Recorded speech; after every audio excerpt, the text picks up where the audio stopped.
یہ ملی کونسل ملک کی 26 ریاستوں کے اندر کام کر رہی ہے اور بہار کے بھی تقریباً 1-2 ضلع کو چھوڑ کر تمام ضلع کے اندر بہت ہی فعال رول ادا کر رہی ہے۔ تو اس سلسلے میں 8 اگست کو پارلیمنٹ میں بل پیش ہوا، اس سے پہلے ملی کونسل نے محسوس کر لیا کہ کیا کچھ پیش ہونے والا ہے۔ بل کے پیش ہونے سے 3 دن پہلے 5 اگست کو دہلی کے اندر جتنی بھی سیکولر پارٹیاں ہیں اس کے تمام ذمہ داروں کو جمع کیا اور جمع کر کے سب سے پہلے ملی کونسل نے تحریری طور پر اس کے اندر جو خامی ہے وہ تحریری طور پہ پیش کیا اور حضرت مولانا انیس الرحمن قاسمی صاحب کی سرپرستی میں دہلی کے اندر یہ سب سے پہلے یہ پروگرام ہوا ملی کونسل۔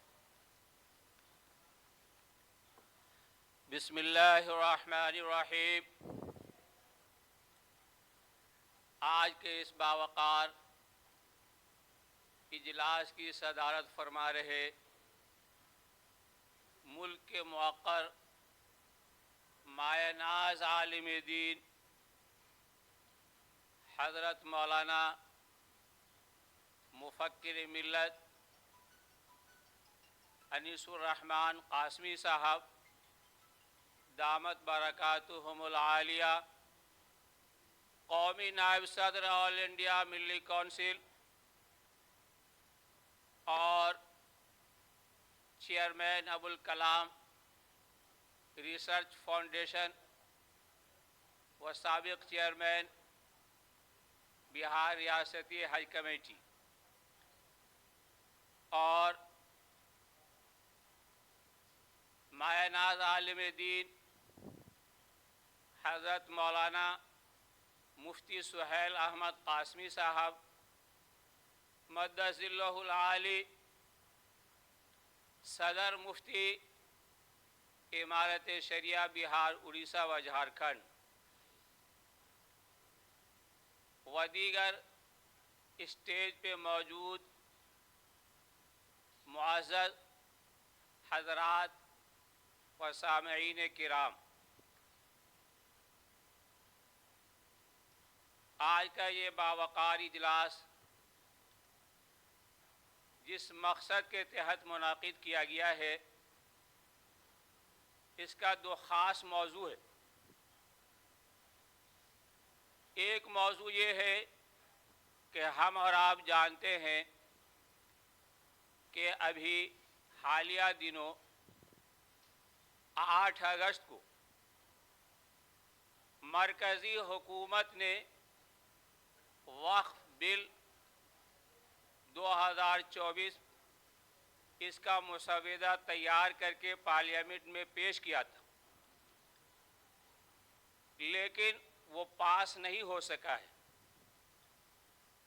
تو اس وقف بل کے تعلق سے ہم لوگوں کی کیا ذمہ داری ہے اور ہم لوگوں کو کیا کرنا چاہیے، اور ہم لوگ یہاں پہ کس مقصد کے تحت جمع ہوئے۔ تو پہلی بات یہ ہے کہ یہ جو بل لایا گیا ہے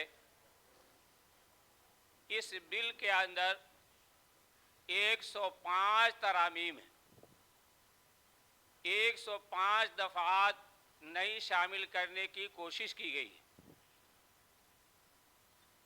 ان ترامیم میں اس بل کے اندر جو خرابیاں ہیں اور جس سے ہمارا بھی نقصان ہو سکتا ہے اور ملک کے دیگر لوگوں کو بھی جاننا چاہیے کہ اس کے اندر کیا خرابی ہے، تو اس کے پیش نظر آل انڈیا ملی کونسل جو ملک کی ایک بہت ہی مشہور تنظیم ہے، اور اتفاق یہ ہے کہ آل انڈیا ملی کونسل کے بانی آپ ہی کے علاقے کے حضرت مولانا قاضی مجاہد الاسلام قاسمی صاحب نور اللہ مرقدہ اس کے بانی ہیں، اور ملی کونسل کو انہوں نے ہی قائم کیا اکابرین کے مشورے سے۔ اس لیے ملی کونسل کے پلیٹ فارم کے تحت ملی کام کرنا اور ملی کونسل کو بڑھانا یہ تو ملک کی ذمہ داری ہے، لیکن آپ لوگ کی ذمہ داری کچھ زیادہ ہی ہوتی ہے۔ یہ ملی کونسل ملک کی 26 ریاستوں کے اندر کام کر رہی ہے، اور بہار کے بھی تقریباً 1-2 ضلع کو چھوڑ کر تمام ضلع کے اندر بہت ہی فعال رول ادا کر رہی ہے۔ تو اس سلسلے میں 8 اگست کو پارلیمنٹ میں بل پیش ہوا، اس سے پہلے ملی کونسل نے محسوس کر لیا کہ کیا کچھ پیش ہونے والا ہے۔ بل کے پیش ہونے سے 3 دن پہلے 5 اگست کو دہلی کے اندر جتنی بھی سیکولر پارٹیاں ہیں اس کے تمام ذمہ داروں کو جمع کیا، اور جمع کر کے سب سے پہلے ملی کونسل نے تحریری طور پر اس کے اندر جو خامی ہے وہ تحریری طور پہ پیش کیا، اور حضرت مولانا انیس الرحمن قاسمی صاحب کی سرپرستی میں دہلی کے اندر یہ سب سے پہلے یہ پروگرام ہوا، ملی کونسل نے کیا۔ اور ملی کونسل کی کوشش کا نتیجہ تھا، چونکہ پہلے ہی سے ہم لوگ تمام سیاسی پارٹیوں تک پہنچا چکے تھے کہ کیا خرابی ہے، اس لیے 8 اگست کو جب پارلیمنٹ میں یہ بل پیش ہوا تو آپ نے دیکھا کہ پہلے سے چونکہ ان کے نکات سامنے میں تھے تو تمام سیکولر پارٹیوں نے پرزور انداز میں اس کی مخالفت کیا، اور جس کی بنیاد پر یہ بل پاس نہیں ہو سکا۔ لیکن یہ رکا نہیں، اور حکومت کا ارادہ یہ ہے کہ ہم اسے پاس کریں گے۔ تو اس کے بعد پھر حضرت مولانا انیس الرحمن قاسمی صاحب نے اس کو تحریک کی شکل میں آگے بڑھایا، اور بہار میں سب سے پہلے 25 اگست کو تمام سیاسی پارٹی جو بہار میں ہیں سب کے نمائندوں کو بلا کر، تمام سیاسی جماعتوں کو بلا کر اے این سنہا انسٹیٹیوٹ پٹنہ کے اندر بہت ہی مؤثر کانفرنس کرائی، جس کے سماج میں بہت ہی اچھے اثرات ظاہر ہوئے۔ اور اسی کانفرنس میں یہ طے کیا گیا کہ یہ وقف کا معاملہ کسی ایک اسٹیٹ کا نہیں ہے، یہ پورے ملک کا معاملہ ہے، اس لیے پورے ملک کے عوام کو جاننا چاہیے، اور اس کو تحریک کی شکل میں ہمیں آگے بڑھانا ہے۔ اور اس کے بعد مسلسل حضرت مولانا انیس الرحمن قاسمی صاحب بہار کے تمام ضلع کے اندر مسلسل پروگرام کر کے عوام تک یہ بات پہنچا رہے ہیں۔ اب تک 11 ضلع کے اندر کانفرنس ہو چکی ہے، اور آج ہم لوگ آپ کے شہر کے اندر آئے۔ مدھوبنی شہر سے میرا بھی تعلق ہے، میں بھی اسی ضلع کا رہنے والا ہوں، لیکن بہرحال ایک گاؤں میں بھی اگر کوئی کسی کے دروازے پہ جاتا ہے تو کوئی مہمان ہوتا ہے، کوئی میزبان ہوتا ہے، تو اس کالج کے جو ذمہ دار ہیں جناب نیاز صاحب، ان کو میں نے فون کیا تو انہوں نے میری دعوت کو قبول کیا، اور قبول کرنے کے بعد میں نے ان سے درخواست بھی کی تھی کہ آپ تشریف لائے، لیکن کسی مشغولیت کی بنا پر وہ شریک نہیں ہو سکے۔ اور پھر ہمارے سامنے جناب احسان صاحب جو اس کے پرنسپل ہیں، ان کا بھرپور تعاون ہمیں حاصل ہے، ہم ان کا بھی شکریہ ادا کرتے ہیں، اور جناب نیاز صاحب کا بھی شکریہ ادا کرتے ہیں۔ اور ان کے ساتھ ساتھ ایک بڑی تعداد ہے، جناب امان اللہ خان صاحب، اور ہمارے سامنے جتنا بڑا مجمع ہے، ان سب کا کہ آپ حضرات کوئی اپنے کام سے نہیں ملت کے کام سے اپنے وقت کو فارغ کر کے یہاں آئے ہوئے ہیں، یہ بھی آپ کے لیے نیکی اور ثواب کی چیز ہے۔ نیکی اور ثواب کس اعتبار سے ہے؟ نیکی اور ثواب اس اعتبار سے ہے کہ وقف ہم جانتے ہیں کہ کس کو کہتے ہیں۔ وقف کہتے ہیں وہ چیز جس کو اللہ کے لیے دے دیا جائے، اور جب اللہ کے لیے دے دی جائے تو وہ چیز اللہ کی ملکیت ہوتی ہے، تو اللہ کے تمام بندوں کو اللہ کی چیز کی حفاظت کرنا ہر شخص کی ذمہ داری ہے، کسی تنظیم کی ذمہ داری نہیں، ہر شخص کی ذمہ داری ہے۔ اگر اللہ نے صلاحیت دی ہے تو اپنی زبان سے، اپنی طاقت سے اور اپنی رائوں سے اللہ کی اس ملکیت کی حفاظت ہمیں کرنا ہے۔ اور جمہوری ملک کے اندر سب سے بڑی رائے یہ آپ کی رائے ہوتی ہے، عوام کی رائے ہوتی ہے۔ آج جو ہمارے پردھان منتری بنے ہوئے ہیں وہ بھی آپ کی رائے سے بنے ہیں۔ یہ جمہوری ملک کے اندر عوام کی رائے ہی سب سے بڑی طاقت ہے۔ تو عوام تک بات پہنچانا، عوام ہی حکومت بناتی ہے، اور عوام تک یہ بات پہنچانا ہم سب کی ذمہ داری ہے۔ اب اس کے بعد کا یہ مرحلہ ہے کہ یہ وقف بل کے تعلق سے دو نوعیت ہے۔ ایک نوعیت یہ ہے کہ ہر گاؤں کے اندر مسجد ہے، ہر گاؤں کے اندر قبرستان ہے، جہاں بھی مسلم آبادی ہے ہر گاؤں کے اندر مسجد ہے، قبرستان ہے، تعلیمی ادارے ہیں، مدارس ہیں۔ تو یہ سب وقف کی چیز ہے۔ وقف صرف وہی نہیں ہے جو وقف بورڈ کے اندر رجسٹرڈ ہے۔ تو یہ وقف کے جو مسائل ہیں کہ یہ اللہ تعالیٰ نے جو اس کے لیے ضابطہ دیا ہے ہمیں، اللہ کے رسول نے جو ضابطہ دیا ہے، اس ضابطہ کے تحت ہر شخص وقف کی حفاظت کے لیے کمر بستہ ہو، اور اس کی حفاظت کی ذمہ داری ہم میں کے ہر شخص کے لیے۔ اب وقف بل کے اندر جو خرابی ہے، جو خرابی اس بل کے اندر ہے وہ بہت ساری ہے۔ اس کی تفصیلات میں 140 جو پوائنٹ آئے ہیں اس میں سے 105، اس میں سے 40 ایسے پوائنٹ ہیں جس سے عام لوگوں کو اعتراض ہے، اور اس کی تفصیلات بیان کی جائے تو وہ آپ حضرات بھی بخوبی واقف ہیں، جانتے ہیں۔ ان تمام تفصیلات کچھ آئیں گے بھی، لیکن ابھی اسی مقصد بیان کرنا ہے کہ اس کے اندر بہت ساری خرابیاں ہیں۔ اگر یہ ہو جاتا ہے تو ہونے کے بعد صرف مسلمان کا نہیں، یہ ہندوستان کا بھی بڑا نقصان ہوگا۔ ہمارے برادران وطن جو اور بھائی ہیں یہ سمجھتے ہیں کہ یہ مسلمانوں کا معاملہ ہے، لیکن انہیں سمجھ میں نہیں آتا ہے کہ یہ سیاست کا معاملہ ہے۔ اگر ہمارا پڑوسی غیر مسلم ہے، ہماری زمین نہیں ہے، ہمارے پڑوسی کی زمین ہے، اگر کوئی آدمی طاقت کے بلبوتے پہ زبردستی قبضہ کرنا چاہتا ہے تو مذہب کو الگ ہو کر کے ظلم کے خلاف ہر آدمی کو ساتھ دینا ہوگا کہ نہیں یہ غلط کر رہا ہے، یہ غلط ہے۔ تو جو بھی آدمی طاقت کے بلبوتے پہ اگر ظلم کرتا ہے کسی سماج کے ساتھ، تو ظلم کے خلاف کھڑا ہونا ہر ہندوستانی کا فرض ہے۔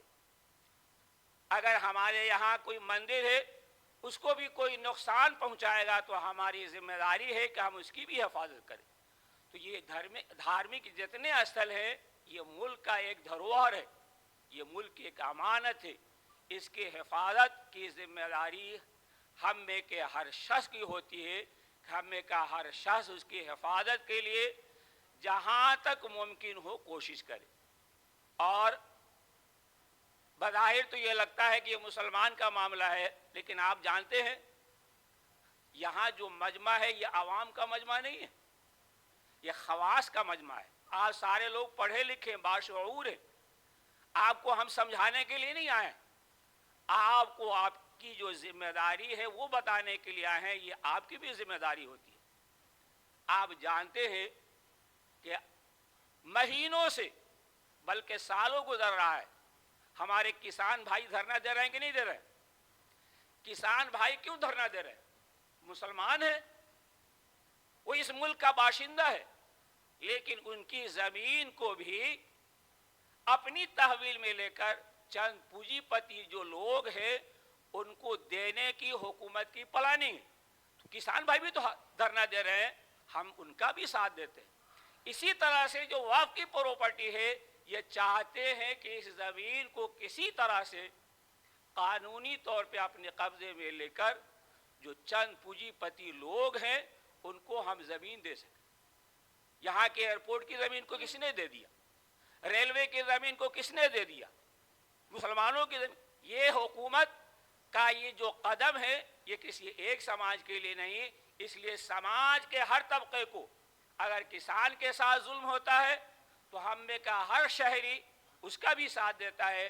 اسی طرح سے یہ وقف بظاہر مسلمانوں کا معاملہ لگتا ہے، لیکن یہ آئین کے خلاف ہے، ملک کے دستور کے خلاف ہے۔ اس ملک کے اندر، اس ملک کے قانون میں ہر شہری کو برابر کا حق دیا گیا ہے۔ اگر ہمارے گاؤں میں کوئی مندر ہو اور ہم یہ طے کریں کہ مندر کا نظام کیسے چلے گا ہم بتاویں گے، تو کہے گا مولانا صاحب آپ کو کیا معلوم کہ مندر کا کیا کریا کرم ہوتا ہے؟ جب ہم کو مندر کا معلوم نہیں، مندر کا انتظام ہم نہیں کر سکتے ہیں، تو مسجد کا نظام آپ کیسے چلائیں گے؟ یہ ہم آپ کے حوالے کیسے کر دیں؟ ظاہر بات ہے اس کے لیے بھی ہمیں معلوم ہے یہ ہمارا حق ہے۔ اور اس ملک کے اندر جتنی بھی اقلیتیں ہیں یا جتنا بھی سماج ہے، چاہے سکھ ہو، عیسائی ہو، بدھ ہو، ہر دھرم کے لوگ ثواب کے لیے، پن کے لیے، نیکی کے لیے اپنی اپنی زمین دان کرتے ہیں۔ جو دان کرتا ہے اس کی مرضی نہ چلے گی، دوسرے کی مرضی چلے گی۔ یہ کالج جس نے بنایا ہے ان کا ضابطہ چلے گا کہ ہم کہیں گے ایسے نہیں ایسے چلائیں، تو ظاہر بات ہے یہ بیجا مداخلت ہے۔ تو اسی کو بتانے کے لیے اس کانفرنس کا اور ہر جگہ عوام تک یہ بات پہنچائی جا رہی ہے کہ جو بل ہے یہ ملک کے مفاد کے خلاف ہے، آئین کے خلاف ہے اور ہماری شریعت کے بھی خلاف ہے۔ اس لیے ہم لوگ اس بل کو نامنظور کرتے ہیں اور جہاں تک ممکن ہوگا اس بل کی مخالفت کریں گے اور عوام تک ہم یہ بات پہنچائیں گے کہ ہر آدمی کو یہ جاننا چاہیے کہ وقف کیا ہے۔ وقف صرف وہی نہیں کہ وقف بورڈ کی ذمہ داری ہے، مساجد ہے، قبرستان ہے اور جو چیزیں ہیں اس کی حفاظت ہر گاؤں کی، ہر شخص کی، ہر انسان کی ذمہ داری ہے۔ اس ذمہ داری کو ہمیں اور آپ کو ادا کرنا ہے۔ 100 بار سوارا ہے ہم نے، 100 بار سوارا ہے ہم نے اس ملک کے گیس ہوئے برہم کو۔ یہ اہل جنوب بتلائیں گے کیا ہم نے دیا ہے عالم کو۔ آپ جانتے ہیں کہ اس ملک، اس کے ہر موڑ پہ، چاہے ملک کی آزادی کا معاملہ ہو یا ملک کے دستور بنانے کا معاملہ ہو، ہر قدم پہ یہاں ہندو مسلمان سب کی حصے داری، سب کی قربانی برابر کی ہے۔ اس لیے ہر شہری کو برابر کا حق حاصل ہوتا ہے۔ کسی سماج کی اگر حق تلفی ہوتی ہے تو اس ظلم کے خلاف ہم سب مل کر کے آگے بڑھیں گے تاکہ سماج کے کسی طبقے کی کوئی حق تلفی نہ ہو۔ اور آج کے اس کانفرنس کا یہی مقصد ہے اور اسی لیے ہم لوگ آئے ہیں۔ امید ہے کہ آپ حضرات بھی بہت ساری چیز جانتے ہیں اور اس ذمہ داری کو سمجھتے ہوئے ہم اس تحریک کو اور آگے بڑھائیں گے اور اپنے یہاں جہاں جہاں بھی وقف کی چیز ہے اس کی حفاظت کے لیے ہم جہاں تک ممکن ہوگا کوشش کریں گے۔ اور اس سے ڈر کر کے کہ وقف کا بیجا استعمال ہوتا ہے، ایسا نہیں، آئندہ بھی مسجد میں، مدارس میں، قبرستانوں میں ہم اللہ کے لیے زمین آئندہ بھی دیتے رہیں گے تاکہ ہمارے بعد ہم کو اس کا ثواب ملتا رہے۔ وقف کی چیز کی یہی اہمیت ہے کہ ہمارے بعد بھی اس کا ثواب ملتا رہے۔ اگر ہمارا مکان، ہماری زمین ہمارے ماں باپ نے، ہمارے بڑوں نے چھوڑ کے گئے ہیں تو اس کی حفاظت بھی کی ذمہ داری بھی ہماری ہوتی ہے۔ تو اسی طرح سے وقف کی جو پراپرٹی ہے ہمارے اکابر نے، ہمارے بڑوں نے اللہ کے لیے سپرد کیا ہے کہ صرف مسلمان نہیں، یہاں کے عام انسانوں کو اس کا فائدہ پہنچے۔ اگر کوئی کالج ہے تو ظاہر بات ہے اس میں سب پڑھتا ہے، اگر وقف کی زمین پہ کوئی اسکول ہے تو سب اس سے فائدہ اٹھاتا ہے، اگر کسی نے کنواں بنا دیا تو اس سے سب فائدہ اٹھاتا ہے۔ تو وقف کی سمپتی اور اس کی جتنی چیزیں ہیں اس کی حفاظت کے لیے ہم میں کا ہر شخص تیار رہے اور تیار رہنا چاہیے۔ یہی ہماری آپ سے گزارش ہے اور آج کے کانفرنس کا یہی مقصد ہے۔ وآخر دعوانا ان الحمدللہ۔